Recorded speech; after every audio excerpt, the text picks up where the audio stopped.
Of all the remarkable human trophies exhibited by the Salvation Army, as results of its innumerable battles with sin and misery, none has a more astonishing story than a pretty little sober-faced girl who may be seen occasionally around the offices of national headquarters in West 14th Street.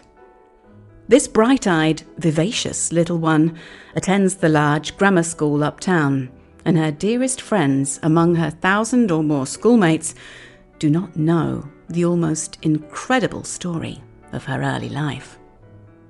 As a child of 3 years, this demure young person was passed off on the public as a monkey by a travelling minstrel. In the guise of a simian, for more than 2 years, she travelled all over England, mutely begging pennies in city and country, especially in the rural districts. Her humanity was not once suspected. With the moth-eaten skin of an ape as her chief covering, her elongated and dirty hands and fingers with nails grown to an uncanny length, her prehensile toes begrimed by the filthy accumulations of months of uncleanliness, her pinched, ghostly face unwashed and uncared for, her thin, shrunken body starved, drunken and beaten, she was discovered by a sweet-voiced angel of the slums who wore the garb of the Salvation Army.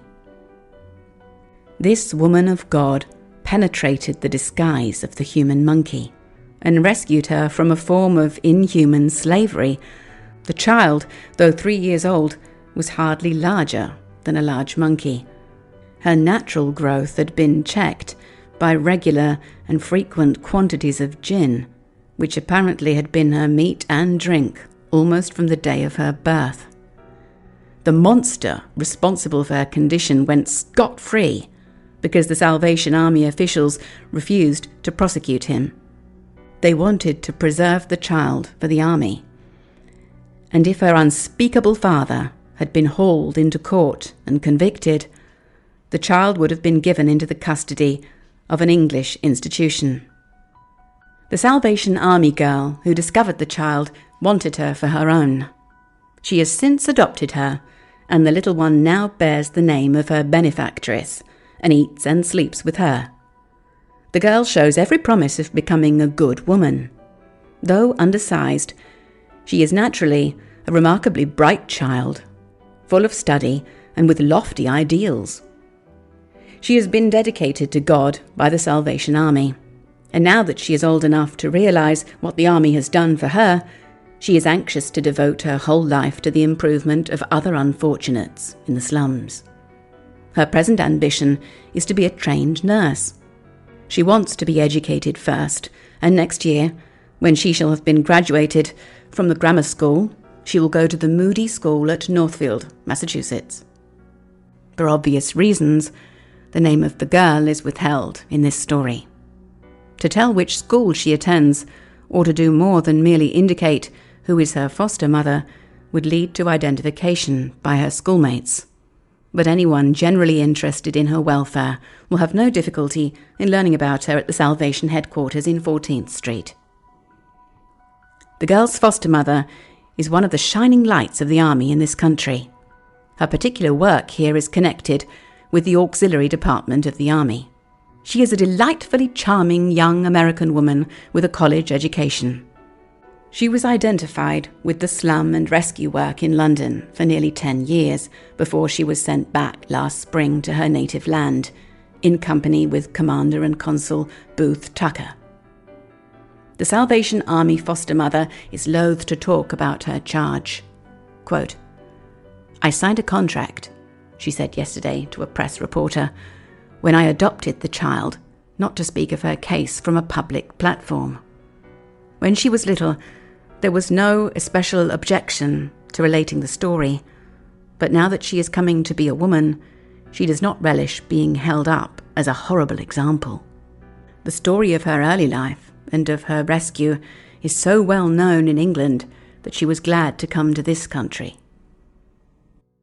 It is the most shocking case in all the history of our slum work. The poor dear thing had been fed on gin so long that she had ceased to grow. She could not have lived much longer when I found her. I was attracted to her by the terribly uncanny look in her shining eyes. She was dressed much as are the monkeys that you see on the streets of American cities, in company with organ grinders.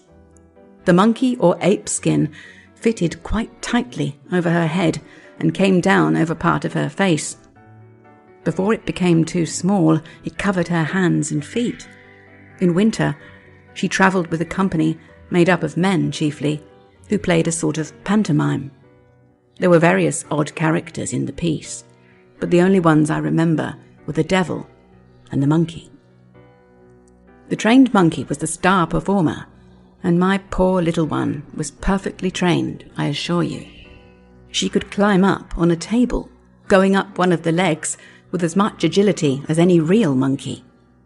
She would nibble nuts and beg for pennies, just as any organ grinder's trained monkey does. I found her in a hop field in Kent, where I was doing Salvation Army work among the hop pickers. When not performing with the pantomime company, the man who claimed to be her father used to have her beg from house to house. She told me that, quote, mooching was a profitable employment. Mooching in England is a form of sneak thieving. She would go to the back door of a house and beg for something to eat or a penny. While the woman's back was turned, she would take any trifle that happened to be handy. When I first took the child, she wanted to teach me how to beg and mooch.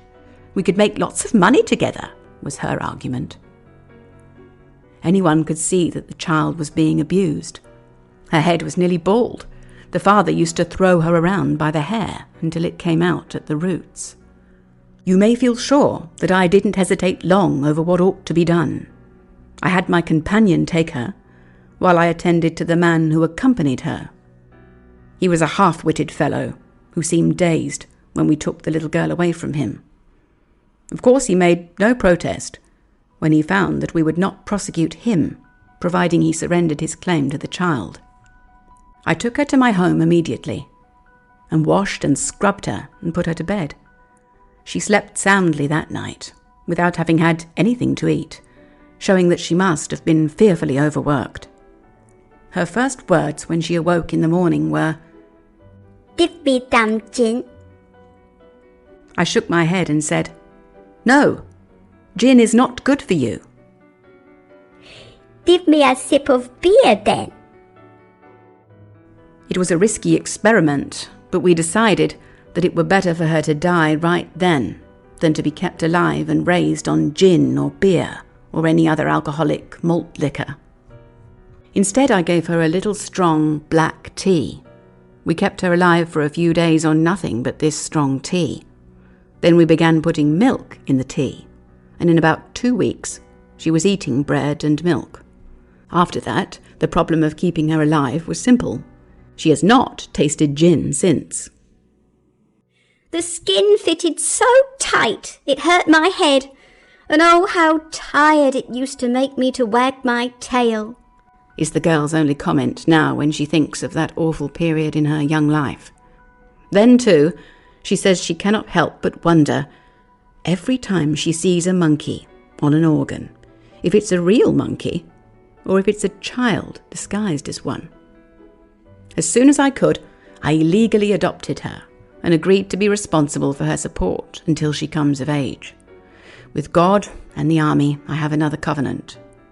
That is, to train her, that she will devote her life to God's work and that of the army. She says her highest ambition is to be a trained nurse, and she has a small library on the subject. She is not what you would call a beautiful girl. Her sufferings during the first 3 years of her life were too awful to permit that.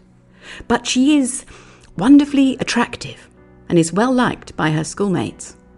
Of course, none of them know her story.